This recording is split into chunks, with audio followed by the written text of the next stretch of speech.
Welcome to County Magazine, your chance to find out what's new across Fairfax County.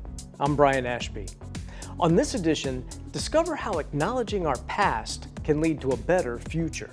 Celebrate the vital role wetlands play in our local environment, and learn how events that took place right under our feet shaped the nation 250 years later. Plus, how does the quality of water determine the quality of life in Fairfax County? We'll take a plunge into water turbidity.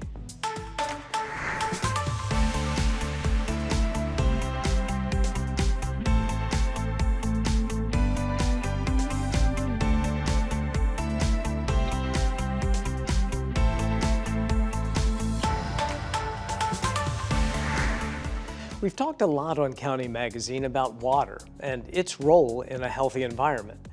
We've taken a holistic view, charting the complete water cycle, and we've gone up close and personal, examining the importance of dissolved oxygen. Well, it's time to dive back in, because there's more to learn. This time, it's all about water turbidity. Check it out.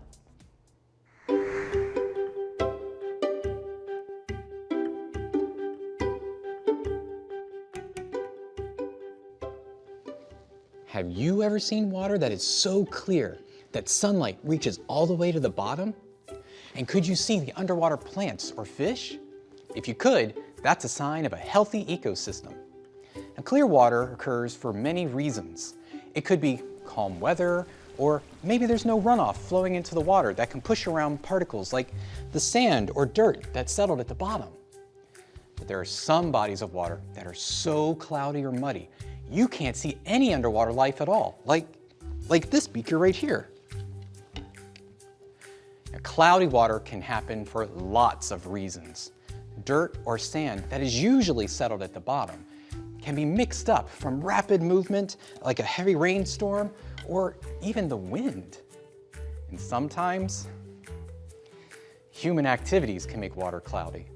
When things like trash, fertilizer from lawns or farmland, or even debris from construction sites run off into the water, it can make it look cloudy. Also, erosion can contribute to the increased cloudiness of a watershed like the Chesapeake Bay.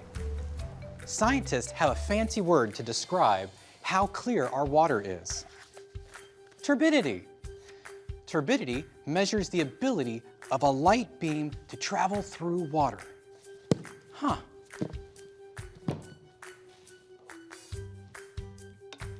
Whoa. The more turbid or cloudy water is, the more floating particles it has. The result, cloudy looking water. Now, it's important that we measure turbidity in water because a high turbidity level can have a damaging environmental impact. It increases the water temperature, and this lowers how much dissolved oxygen is in the water, and the fish need this to breathe, the fish. Also, if sunlight can't penetrate the water, well, this will have a negative impact on how aquatic plants make their food by photosynthesis. Without photosynthesis, plants could die. And this makes the oxygen levels go down even more. Luckily, there are ways to test for turbidity. My favorite way is with a Secchi disc. Now, a Secchi disc is a round disc with white and black sections that help measure how clear or cloudy the water is. The black parts make it easier for us to see the white parts. As the disc goes deep into the water, the black sections will disappear first, and the white sections will stay visible a little bit longer. And when the white sections disappear, scientists can use the rope to count the units of measurement to figure out how clear the water is. Let's conduct our own turbidity test right here. I'll place our Secchi disc into this beaker with water. Whoa! I can't see it anymore. I'll hold the string at the point where I saw the Secchi disc disappear. And now, I'll pull that string up out of the water and we'll count how many centimeters it took for the disc to vanish. Wow, 2 centimeters. We can look at this chart now to determine if the water at this turbid level would allow fish to survive. If we were measuring in a river or other deep water, we would measure in feet, not centimeters, and with a much larger Secchi disc, like this one. Remember, we're testing for turbidity. Now this is a visual test, meaning we're using our eyes to perform it. If we wanted to know if there were chemicals or biological activity in the water, we would have to do other tests in addition to our turbidity test to determine water quality. Now chemicals that have settled into the sand and dirt can cause lots of problems for aquatic life and even the quality of water when it gets mixed up. Even clear water may have chemicals in it that we can't see. Let's say that this glitter represents chemicals. Now, they may not pose a problem when things are quiet, but watch what happens when the water gets churned up.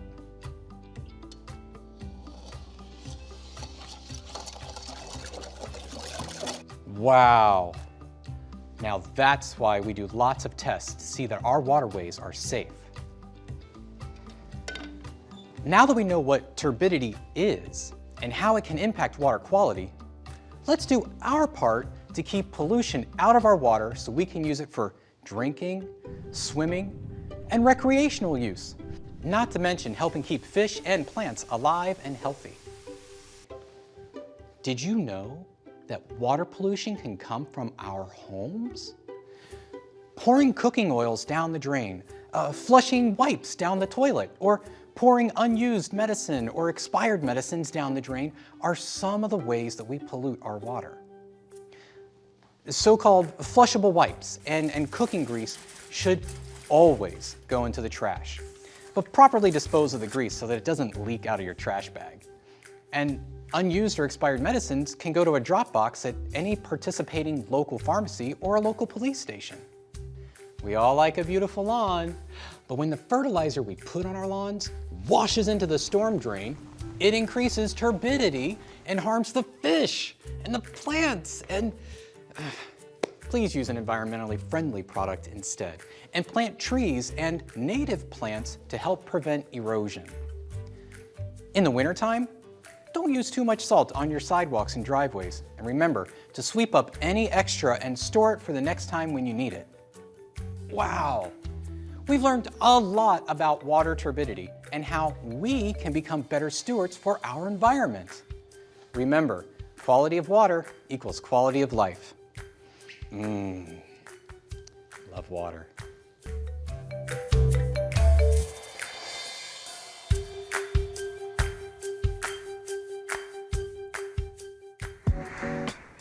As our nation turns 250 years old, Fairfax County is marking its unique historical role in the birth of the United States of America. Recently at George Washington's Mount Vernon, history was brought to life with a celebration recounting the pivotal events that kicked off a national revolution that would change the world forever.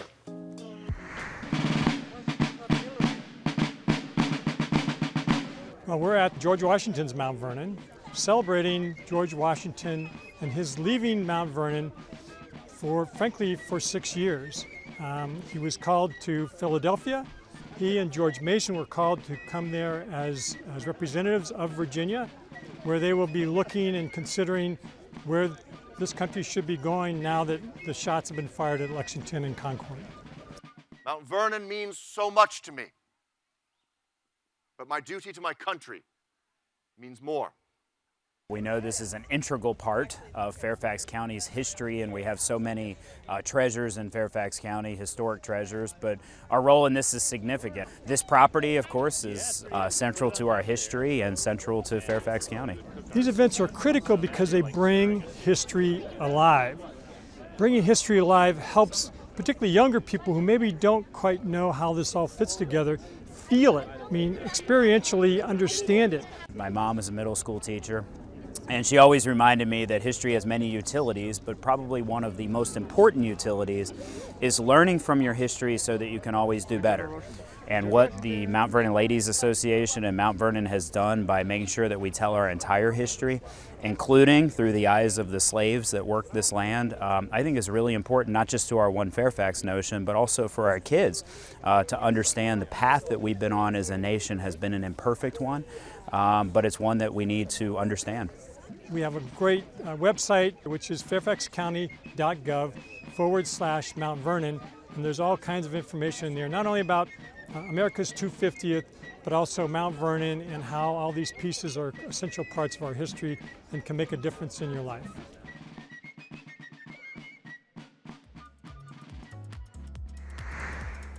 Now we turn to a different kind of celebration. On the 75th anniversary of the Fairfax County Park Authority and the 50th anniversary of its Huntley Meadows Park, residents, dignitaries, and environmental stewards gathered to honor the park's role as a living example of thoughtful conservation. They called it Wetlands Awareness Day. And here's more. I'm delighted to welcome all of you to Huntley Meadows this afternoon for our annual Wetlands Awareness Day. And this year we have even more reason to celebrate as we mark 3 major milestones. It's the 50th anniversary of Huntley Meadows, it's the 200th anniversary of Historic Huntley, and it's the 75th anniversary of the Fairfax County Park Authority. I can't emphasize how important that is to have places like this in our county where people can just go and decompress, enjoy nature, and take advantage of all the wonderful time that they have to be in Huntley Meadows Park. I'm an ecologist, so places like this is very special to me. It is such a wonderful place with a wonderful history. I commend all of the people from the past and the present who work so tirelessly to protect it so that we could enjoy it today. Huntley Meadows Park is more than just a local treasure. It is a vital part of our regional ecosystem and a living example of what thoughtful conservation can achieve. And we honor the people, past and present, who have preserved, protected, and shared this place with so many generations.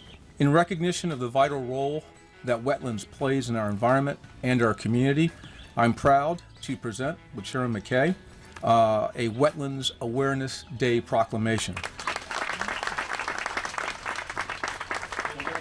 Today is Wetlands Awareness Day, which is the largest yearly event here at Huntley Meadows Park.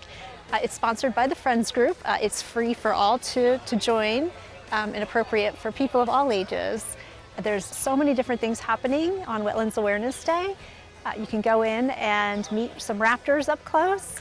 You can meet some reptiles and amphibians up close. You can also walk out to the wetland and talk with some volunteers that are standing in the wetland, and you get to play with some of the wetland clay. And there are lots of different activity stations as you walk through the park. It's really all about connecting the community on a deeper level with the park. We have many stations, we have lots of staff out. It's a really great time to interact with the staff and the volunteers and get to know and understand the park on a deeper level. This is one of the really cool parks we've got. We've got 423 throughout Fairfax County. This is probably my favorite. It's a lot of good bird diversity, a lot of animals you wouldn't see elsewhere in the county. You come out here, rest, relax, charge your batteries after dealing with Fairfax County's more urban components. Huntley Meadows is open from dawn to dusk every day. Every visit is a treasure, but it is a dynamic system that is always changing. There are lots of ways to find out what's happening in the park. If you visit our website, then you'll be able to find all that's going on here.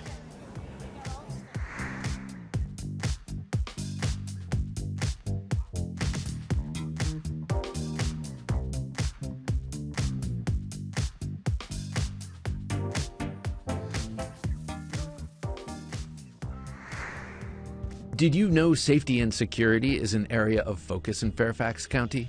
Visit our website and find out how the county is shaping the future of Fairfax to become a place where all people feel safe at home, school, work, and in the community.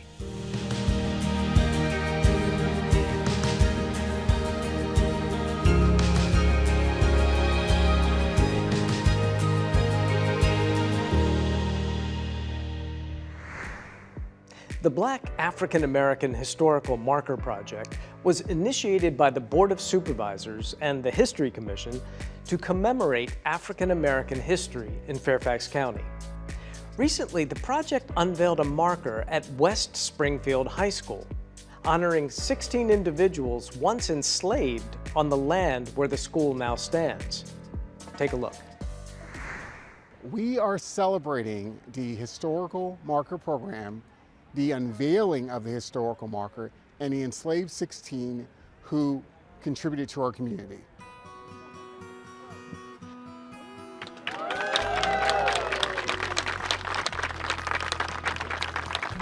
So the enslaved 16 represent 16 individuals who were part of a property inventory, and they represent a larger forgotten history in Fairfax County. Individuals who didn't even have a last name, were just listed as property along with values. There would be a first name, a age, and gender, and that was it. So today we're honoring the enslaved 16 and making sure that when our young people come into West Springfield High School that they have an opportunity to intersect with history literally every time they come into the parking lot of the building. And this is so important because for me personally, my mom was a middle school history teacher, and so she would constantly tell us all the time the most important role of history is learning about our past so we can do better in the future. This program is something that was started by the Board of Supervisors to commemorate African American history in the county, and it then went to the History Commission to sponsor a competition program to encourage students to submit applications for African American history, African American individuals in the county's past who would represent good subjects for historic markers. Sealy, 7, $200. Bill, 4, $200. The names and the ages of the children they were recorded in 1856, and they're now being honored in this marker. And as we teach our children and as we get better at understanding and learning our own history, I know that we're going to continue to create a more inclusive, it's not a divisive thing that we're doing. We're really honoring that we came here, that we have a past, and that we want to work together to build a better future.